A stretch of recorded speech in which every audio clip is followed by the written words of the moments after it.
ಡಿಕೆಶಿ ಸದ್ಯ ಈಗ ಡಿಸಿಎಂ ಆಗಿದ್ದಾರೆ. ಇವರ ನೆಕ್ಸ್ಟ್ ಟಾರ್ಗೆಟ್ ಸಿಎಂ ಕುರ್ಚಿ ಮೇಲೆ ಅವರ ಕಣ್ಣು ಬಿದ್ದಿರೋದು. ಹೌದು, ಹೇಗಾದ್ರೂ ಸರಿ ಸಿಎಂ ಹಾಗೆ ಆಗ್ತೀನಿ ಅನ್ನೋ ಛಲವನ್ನ ಹೊತ್ತು ರಾಜಕೀಯ ರಣರಂಗದಲ್ಲಿ ತನ್ನದೇ ಆದ ರೀತಿಯಲ್ಲಿ ಕೈ ಚಳಕ ತೋರಿಸೋದಕ್ಕೆ ರೆಡಿ ಆಗಿದ್ದಾರೆ ಕನಕಪುರದ ಬಂಡೆ. ತನ್ನ ತಂಟೆಗೆ ಯಾರಾದ್ರೂ ಬಂದ್ರೆ ಸುಮ್ಮನಿರೋ ಮಾತೇ ಇಲ್ಲ ಅನ್ನೋದನ್ನ ಈ ಹಿಂದೆಯೂ ಕೂಡ ಸಾಬೀತು ಮಾಡಿದ್ರು, ಈಗಲೂ ಕೂಡ ಸಾಬೀತು ಪಡಿಸುತ್ತಲೇ ಇದ್ದಾರೆ ಬಂಡೆ. ಅಷ್ಟೇ ಅಲ್ಲ, ಈ ಹಿಂದಿನಿಂದಲೂ ಕರ್ನಾಟಕದಲ್ಲಿ ಸಿಎಂ ಕಲರವದ ಸದ್ದು ಕೇಳಿ ಬರ್ತಿತ್ತು. ಸಿಎಂ ಪಟ್ಟಕ್ಕಾಗಿ ಶೀತಲ ಸಮರ ಕೂಡ ಜೋರಾಗಿತ್ತು. ಆದ್ರೆ ಅದಕ್ಕೆಲ್ಲ ಸದ್ಯದ ಮಟ್ಟಿಗೆ ಬ್ರೇಕ್ ಬಿದ್ದಂತೆ ಕಾಣ್ತಿತ್ತು. ಆದ್ರೆ ಒಳಗೊಳಗೆ ಮಾತ್ರ ಸಮರ ಶೀತಲ ಸಮರಕ್ಕೆ ಮುಕ್ತಿ ಸಿಗದಂತಿದೆ. ಹೌದು, ಡಿಸಿಎಂ ಡಿಕೆ ಶಿವಕುಮಾರ್ ಒಬ್ಬ ಛಲಗಾರ. ತಾನು ಅಂದುಕೊಂಡಿದ್ದನ್ನ, ಇಷ್ಟಪಟ್ಟಿದ್ದನ್ನ ಪಡೆದುಕೊಳ್ಳೋ ಹಠಮಾರಿತನ ಇರುವಂತ ಒಬ್ಬ ರಾಜಕೀಯ ನಾಯಕ. ಆದ್ರೆ ಸಿಎಂ ಸಿದ್ದರಾಮಯ್ಯ ಇದಕ್ಕೆ ಹೊರತೇನಲ್ಲ. ಆದ್ರೆ ಸಿಎಂ ಸಿದ್ದು ಒಬ್ಬ ಅಹಿಂದ ನಾಯಕನಾಗಿ ಗುರುತಿಸಿಕೊಂಡಿದ್ದು ಅಹಿಂದ ಮತ ಹಾಗೂ ಅಹಿಂದ ನಾಯಕರ ಸಪೋರ್ಟ್ ನಿಂದಲೇ ಇವತ್ತು ಸಿಎಂ ಕುರ್ಚಿ ಮೇಲೆ ಕೂತಿರೋದು ಸದ್ಯದ ಮಟ್ಟಿಗೆ ಕರೆಕ್ಟ್ ಆಗಿದೆ. ರಾಜ್ಯದಲ್ಲಿ ಈಗ ಅಸೆಂಬ್ಲಿ ಚುನಾವಣೆ ಗೆದ್ದು ಬೀಗಿದ ಕಾಂಗ್ರೆಸ್ ಪಾರ್ಟಿ ಅಧಿಕಾರ ವಹಿಸಿ ಆಡಳಿತ ನಡೆಸ್ತಾ ಇದೆ. ಆದ್ರೆ ಇದೇ ಕಾಂಗ್ರೆಸ್ ನಲ್ಲಿ ಪವರ್ ಶೇರಿಂಗ್ ಮಾತುಗಳು ದಿಲ್ಲಿ ಅಂಗಳದಲ್ಲಿ ನಡೆದಿತ್ತು ಅನ್ನೋದು ಕೆಲ ತಿಂಗಳಿನಿಂದಲೂ ಕೇಳಿ ಬರ್ತಿದೆ. ಅದಕ್ಕೆ ಕಾರಣ ಇದೇ ನವೆಂಬರ್ ತಿಂಗಳು. ಹೌದು, ಕರ್ನಾಟಕದಲ್ಲಿ ಸಿಎಂ ಪಟ್ಟಕ್ಕಾಗಿ ನಡೀತಾ ಇರೋ ಶೀತಲ ಸಮರ ಸದ್ಯಕ್ಕೆ ಮುಗಿಯೋ ಯಾವುದೇ ಲಕ್ಷಣಗಳು ಕಾಣಿಸ್ತಾ ಇಲ್ಲ. ಇತ್ತೀಚೆಗೆ ದಿಲ್ಲಿ ಹಾಗೂ ಬೆಂಗಳೂರಿನಲ್ಲಿ ಬಹಳಷ್ಟು ಬೆಳವಣಿಗೆಗಳು ನಡೆದು ಹೋಗಿವೆ. ಇಂತಹ ಬೆಳವಣಿಗೆಗಳು ರಾಜ್ಯ ರಾಜಕಾರಣದಲ್ಲಿ ನಡೆದ ಬಳಿಕ ಸಿಎಂ ಬದಲಾವಣೆ ಕೂಗು ಸ್ವಲ್ಪ ತಣ್ಣಗಾಗಿತ್ತು. ಆದ್ರೆ ರಾಜ್ಯ ಕಾಂಗ್ರೆಸ್ ನಲ್ಲಿ ಅದರಲ್ಲೂ ನವೆಂಬರ್ ತಿಂಗಳಲ್ಲಿ ಮಾತ್ರ ಕ್ರಾಂತಿಗೆ ಸದ್ದಿಲ್ಲದೆ ವೇದಿಕೆ ನಿರ್ಮಾಣ ಆಗೋ ಲಕ್ಷಣಗಳು ಈಗೀಗ ಗೋಚರವಾಗ್ತಿವೆ.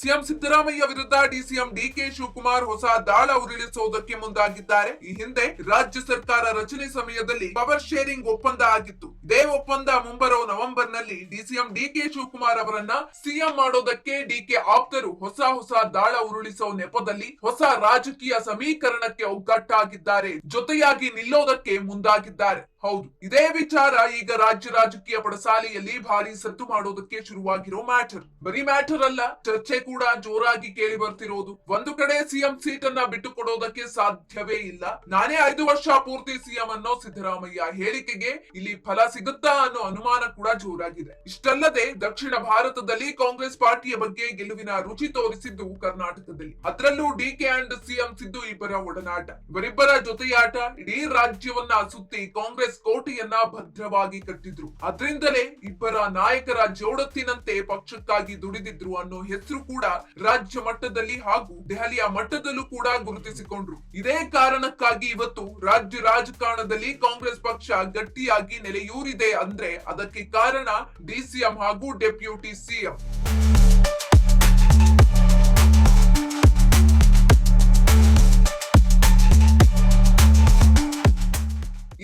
ಸಿಎಂ ಅದೇ ರೀತಿಯಾಗಿ ಡಿಸಿಎಂ ನಾಯಕತ್ವದಲ್ಲಿ ಕಾಂಗ್ರೆಸ್ ಪಾರ್ಟಿ ಕೀರ್ತಿ ಪತಾಕೆಯನ್ನ ಹಾರಿಸಿದ್ದು ಸುಳ್ಳಲ್ಲ. ಆದ್ರೆ ಅವತ್ತಿಂದ ಒಗ್ಗಟ್ಟಿನ ಪ್ರದರ್ಶನ ಇವತ್ತಿನ ಕಾಂಗ್ರೆಸ್ ಪಾರ್ಟಿಯಲ್ಲಿ ಮರೆಯಾಗಿರೋದಕ್ಕೆ ಕಾರಣ ಸಿಎಂ ಕುರ್ಚಿ. ಇದೇ ಕಾರಣದಿಂದಲೇ ಅವತ್ತು ದೆಹಲಿಯ ಅಂಗಳದಲ್ಲಿ ಮಾತನಾಡಿದಂತಹ ಮಾತುಗಳಿಗೆ ಬೆಲೆ ತೆತ್ತಬೇಕಾದ ಅನಿವಾರ್ಯತೆ ಇವತ್ತು ಸಿಎಂ ಸಿದ್ದುಗೆ ಬಂದಿದ್ಯಾ ಅನ್ನೋ ಪ್ರಶ್ನೆ ಹುಟ್ಟುಹಾಕಿದೆ. ಆದ್ರೆ ಅದಕ್ಕೆ ಸಿಎಂ ಸಿದ್ದು ಕುರ್ಚಿ ಬಿಟ್ಟು ಕೊಡುವಷ್ಟು ದಡ್ಡರಲ್ಲ ಅನ್ನೋದು ಸಿಎಂ ಪರ ನಾಯಕರ ವಾದ. ಯಾಕಂದ್ರೆ ಸಿಎಂ ಸಿದ್ದರಾಮಯ್ಯ ಏಕಾಏಕಿ ಕಾಂಗ್ರೆಸ್ ಪಾರ್ಟಿಯಿಂದಲೇ ಬಂದವರಲ್ಲ. ರಾಜ್ಯ ರಾಜಕಾರಣದಲ್ಲಿ ಹೇಗೆಲ್ಲಾ ರಾಜಕೀಯ ಮಾಡಬಹುದು ಅನ್ನೋದನ್ನ ಕಲಿತುಕೊಂಡೇ ಕಾಂಗ್ರೆಸ್ ಪಾಳಯಕ್ಕೆ ಎಂಟ್ರಿ ಕೊಟ್ಟಿದ್ದು ಹೌದು.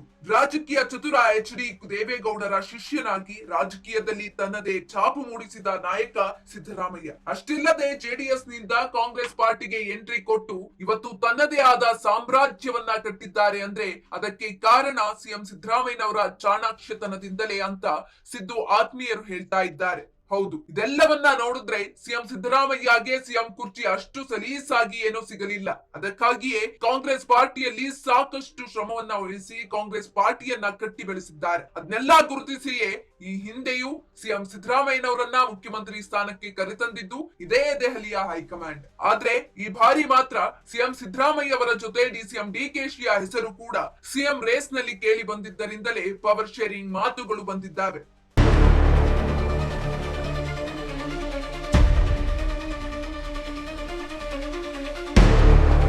ಹೌದು, ಕೆಲ ದಿನಗಳಿಂದ ಮರೆಯಾಗಿದ್ದ ನವೆಂಬರ್ ತಿಂಗಳು ಪವರ್ ಶೇರಿಂಗ್ 50-50 ಇವೆಲ್ಲವನ್ನ ಮರೆತಿದ್ದ ರಾಜ್ಯ ನಾಯಕರಿಗೆ ಇದ್ದಕ್ಕಿದ್ದ ಹಾಗೆ ನವೆಂಬರ್ ತಿಂಗಳು ನೆನಪಾಗಿದೆ. ಅದಕ್ಕೆ ಕಾರಣ ಕೂಡ ಇದೇ deputy CM DK. Shivakumar. Yes, ಇದೇ ಈಗ ರಾಜ್ಯ ರಾಜಕೀಯದಲ್ಲಿ ಭಾರಿ ಚರ್ಚೆಗೆ ಗ್ರಾಸವಾಗಿರೋ ಪ್ರಶ್ನೆ.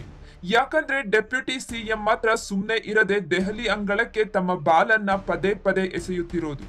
ಅದಕ್ಕಾಗಿಯೇ ಹೈಕಮಾಂಡ್ ಕೂಡ ಕಕ್ಕಾಬಿಕ್ಕಿಯಾಗಿರೋದು. ಇದರ ಜೊತೆಗೆ ದೆಹಲಿಯ ಕೈ ನಾಯಕರು ಕೂಡ ಯಾರ ಪರವಾಗಿ ನಿಲ್ಲಬೇಕು ಅನ್ನೋ ಕನ್ಫ್ಯೂಷನ್ ನಲ್ಲಿದ್ದಂತೆ ಕಾಣ್ತಿರೋದು. ಎಸ್, ಡಿಕೆಶಿ ಉರುಳಿಸುತ್ತಿರೋ ಹೊಸ ದಾಳಕ್ಕೆ ಕಾಂಗ್ರೆಸ್ ಹೈಕಮಾಂಡ್ ಕಕ್ಕಾಬಿಕ್ಕಿಯಾಗಿರೋದು ಸತ್ಯ. ಆದ್ರೆ ಇದೇ ಹೈಕಮಾಂಡ್ಗೆ ಇನ್ನೊಂದು ರೀತಿಯಲ್ಲಿ ತಲೆನೋವು ತಂದೊಡ್ಡಿದೆ. ಇದಕ್ಕೆ ಕಾರಣ ಇಬ್ಬರು ನಾಯಕರಲ್ಲಿ ಯಾರ ಪರ ನಿಲ್ಲಬೇಕು ಎನ್ನುವ ಜಿಜ್ಞಾಸೆ ಕೂಡ ಹುಟ್ಟಿಕೊಂಡಿರೋದು. ಹೌದು, ಸಿಎಂ ಪಟ್ಟಕ್ಕಾಗಿ ಕರ್ನಾಟಕದಲ್ಲಿ ನಡೆಯುತ್ತಿದ್ದ ಕದನ ನಿಂತಿಲ್ಲ. ಡಿ.ಕೆ. ಶಿವಕುಮಾರ್ ಅವರನ್ನ ಸಿಎಂ ಮಾಡಿಯೇ ತೀರಬೇಕು ಅನ್ನೋದು ಡಿ.ಕೆ. ಆಪ್ತರು ನಿಂತಿರೋದು. ಈ ಹಿನ್ನೆಲೆ ಡಿ.ಕೆ. ಶಿವಕುಮಾರ್ಗೆ ಬೆಂಬಲವನ್ನ ಎತ್ತಿಸೋಕೆ ಒಂದು ಪ್ರಬಲ ರಾಜಕೀಯ ಹಾಗೂ ಜಾತಿ ಸಮೀಕರಣವನ್ನ ರೂಪಿಸೋ ತಂತ್ರಕ್ಕೆ ಮುಂದಾಗಿದ್ದಾರೆ ಅನ್ನೋ ಮಾತುಗಳು ಈಗೀಗ ಕೇಳಿ ಬರ್ತಿವೆ. ಎಸ್, ದಕ್ಷಿಣ ಕರ್ನಾಟಕದ ಪ್ರಬಲ ಒಕ್ಕಲಿಗ ಸಮುದಾಯ ಮತ್ತು ಉತ್ತರ ಕರ್ನಾಟಕದ ಪ್ರಬಲ ಪಂಚಮಸಾಲಿ ಲಿಂಗಾಯತ ಸಮುದಾಯಗಳ ನಡುವೆ ಮೈತ್ರಿಯನ್ನು ರೂಪಿಸೋ ಸ್ಟ್ರಾಟಜಿಯನ್ನ ಡಿ.ಕೆ. ಬಣ ರೂಪಿಸುತ್ತಿದೆ. ಈಗಾಗಲೇ ವೀರಶೈವ ಲಿಂಗಾಯತ ಪಂಚಪೀಠಗಳಲ್ಲಿ ಒಂದಾಗಿರೋ ರಂಭಾಪುರಿ ಪೀಠದ ಶ್ರೀಗಳು ಡಿ.ಕೆ. ಶಿವಕುಮಾರ್ ಸಿಎಂ ಆಗಲಿ ಅಂತ ಹೇಳಿರೋದೇ ಇದಕ್ಕೆ ಸಾಕ್ಷಿ. ಈ ಹೇಳಿಕೆ ಬೆನ್ನಲ್ಲೇ ಹಲವು ಸ್ವಾಮೀಜಿಗಳು ಡಿ.ಕೆ. ಬೆಂಬಲಕ್ಕೆ ನಿಂತಿದ್ದಾರೆ.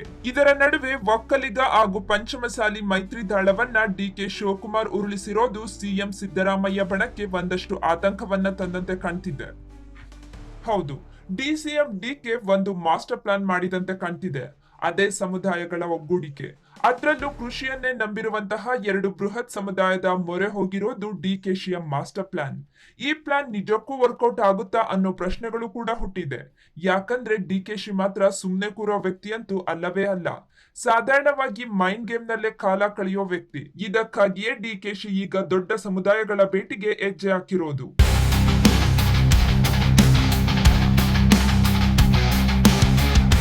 ಹೌದು, ಡಿ.ಕೆ. ಮಾಸ್ಟರ್ ಪ್ಲಾನ್ ವರ್ಕೌಟ್ಗೆ ಮುಖ್ಯ ಕಾರಣ ಬೃಹತ್ ಸಮುದಾಯಗಳು. ಅದರಲ್ಲೂ ಲಿಂಗಾಯತ ಸಮುದಾಯ ಜನಸಂಖ್ಯೆಯಲ್ಲಿ 60% ಇರೋ ಪಂಚಮಸಾಲಿಗಳನ್ನ ಒಕ್ಕಲಿಗರ ಜೊತೆ ತಂದರೆ ಡಿ.ಕೆ. ಶಿವಕುಮಾರ್ಗೆ ಉತ್ತರ ಕರ್ನಾಟಕದ ಜಿಲ್ಲೆಗಳಲ್ಲಿ ಜನಪ್ರಿಯತೆಯನ್ನ ತಂದುಕೊಡೋ ಸಾಧ್ಯತೆ ಇದೆ. ಈ ಮೂಲಕ ದಕ್ಷಿಣ ಕರ್ನಾಟಕದ ಹಾಗೂ ಉತ್ತರ ಕರ್ನಾಟಕದ ಎರಡು ಕಡೆ ಡಿ.ಕೆ.ಶಿ ಪ್ರಾಬಲ್ಯ ಹೆಚ್ಚಲಿದೆ ಅನ್ನೋ ಪ್ಲಾನ್ ನಲ್ಲಿ ಡಿ.ಕೆ.ಶಿ ಹಾಗೂ ಅವರ ಆಪ್ತರ ನಂಬಿಕೆಯಾಗಿದೆ.